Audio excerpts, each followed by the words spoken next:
Estamos de vuelta en Armando Diálogos, donde la palabra y la conversación hacen comunidad.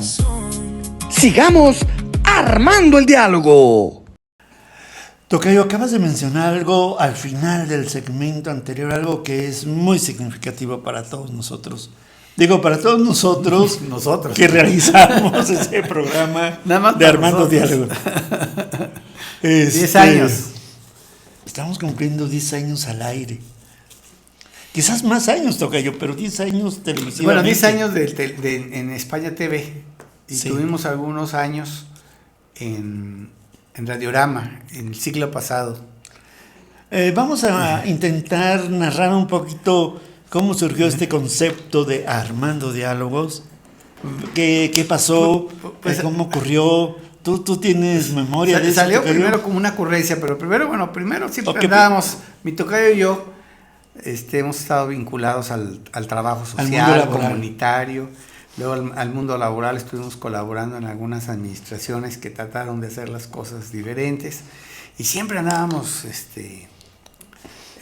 platicando, ¿verdad? Sí, siempre, y a pesar de que tenemos algunas raíces de afinidad, también tenemos nuestras diferencias. Entonces por eso pues a veces eran intensas las comunicaciones, ¿no?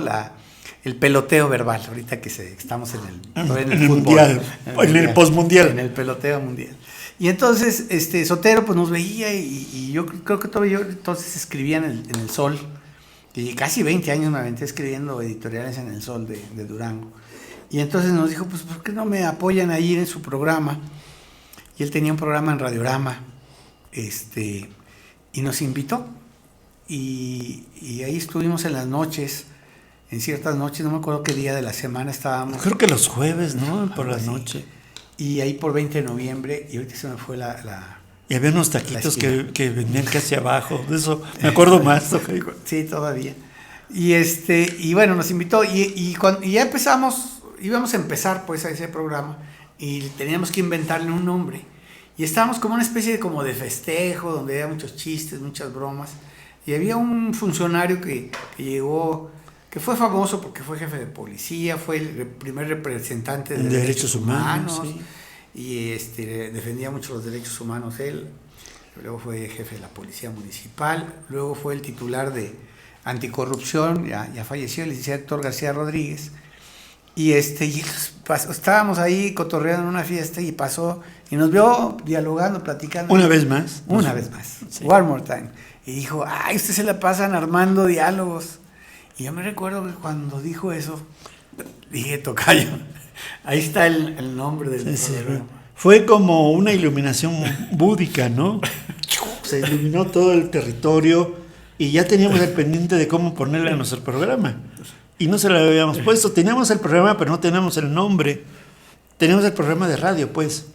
Y lo curioso es que él se llama Armando, yo me llamo Armando, y por eso este cuate se la pasan Armando Dial. Así es. Ese es un poco el chispazo, así como...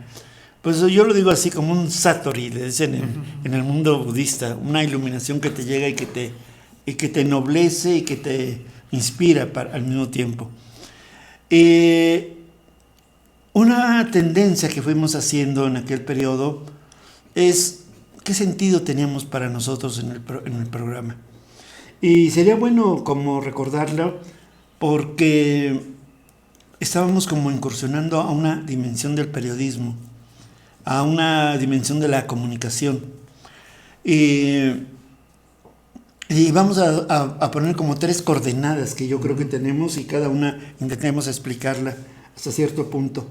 Uno era promover el diálogo, otro era promover la comunidad y otro, yo creo, darle una reflexión como más cultural y histórica a muchos fenómenos y no quedarte solamente en la superficie de la noticia inmediatista, sino darle como un fondo reflexivo.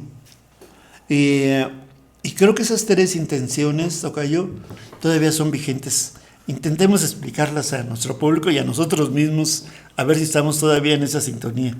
Fíjate que había en Durango se acostumbró mucho tiempo, digamos, a un periodismo que también se dio en Estados Unidos, sobre todo, que era un periodismo como de señalar al político, a X, denuncia, o a un dirigente. Y fíjate que más de denuncia, porque siempre los medios de comunicación siempre han estado como más atados al poder, era como en la grilla, ¿no? Y golpear a fulanito. Sí. Y había también, hay que decirle, un estilo muy de burlarse. Es que fulanito que tiene el nombre tal y luego está muy flaco y está muy enano. Y era así como muy de denigración, de... ¿Tú cómo lo dices? De hachazos. Sí. Sí, de la grilla, de que dijo que quiere ser diputado y que no es buen diputado. No sabe ni hablar. Sí, o sea, muy en ese... hiriente. En ese tono donde lo que abandonas es la reflexión, donde abandonas es el problema de fondo, ¿no? Que quiénes toman las decisiones, cómo desde el poder se pintan las cosas, cómo desde la oposición también se ataca y se cuestiona a la autoridad. Y hacer reflexiones un poco más, como tú mismo dices, más de fondo, más de herramienta ciudadana, porque yo siento que eso hace que los ciudadanos puedan tener más herramientas para criticar tanto al poder como a la misma oposición, o esa oposición que a veces es como de mentiritas, ¿no? O no tan eficaz, a veces la oposición le falta filo. Y entonces yo siento que hacerlo con buen estilo, porque no necesitas insultar, ni necesitas decir groserías o denigrar a alguien para poder hacer el análisis, ¿no? Sí. Fíjate que, y dar elementos como históricos y culturales. Yo te soy franco, a mí tuve la fortuna de Rzymski Kapuscinski, este periodista de origen polaco, católico, pero que tuvo la oportunidad de conocer muchos lugares del mundo. Estuvo en prensa latina en un tiempo en Cuba, pero Kapuscinski para mí es una inspiración en eso. Sus análisis políticos son análisis simultáneamente históricos y culturales a la vez, como diciendo, mira, aquí hay esta noticia, pero esa noticia viene con un trasfondo histórico y cultural, que la idea es comprenderla. Yo, en mi caso personal, yo siempre he traído esta idea de que las noticias no puedes ver, digamos, solamente como un nicho desprendido de su historia y de su cultura. Entonces, envolverla en el ámbito cultural, en el ámbito histórico, le da más relevancia. Y los textos de Kapuscinski, que tiene un libro hermoso en la editorial Anagrama que dice, este oficio, hablando del periodismo, no es para cínicos. Así se llama su texto. Pero más allá de ese texto, tiene muchos otros libros y perspectivas.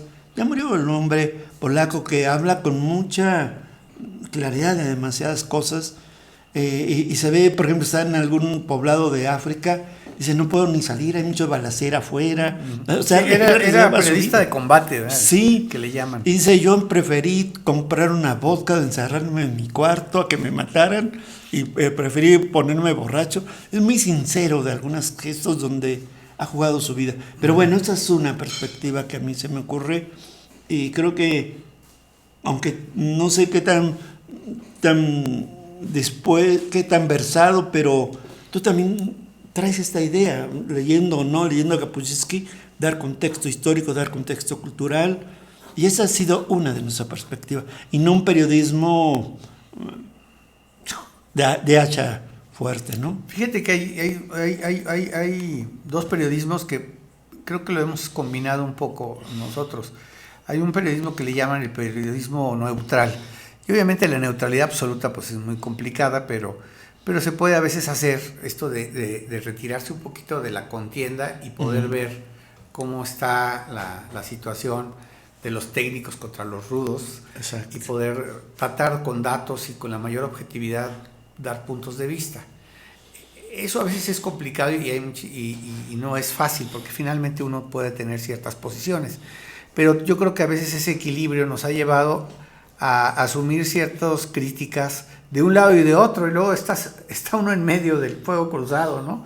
Porque vivimos tiempos de mucha polarización, en que si no eres mi amigo, eres mi enemigo, ¿no? Y entonces a veces nosotros criticamos a unos y de a otros, y a veces puede ocurrir el fenómeno de que no le caes bien a nadie, ¿no? Pero creo que es una responsabilidad a veces decir las cosas tal como son, ya sea de la gente del poder o de la gente que no está en el poder.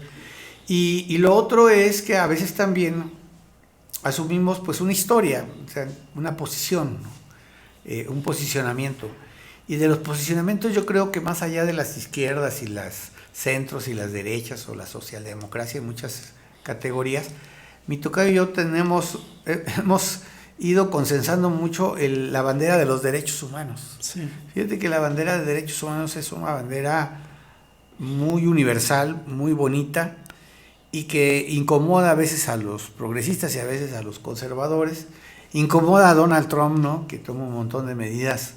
Él quisiera borrar todo lo que es derechos humanos, y también incomoda a algunos gobiernos, porque la lucha por derechos humanos te lleva, por ejemplo, por decir algo, a defender o a cuidar el caso, por ejemplo, de las mujeres buscadoras, ¿no? de sus hijos, ¿no?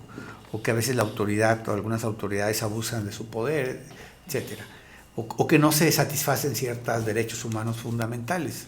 Por ejemplo, uno de los grandes huecos en México, y lo hemos dicho aquí en este programa, es lo que le llaman la primera infancia, ¿no?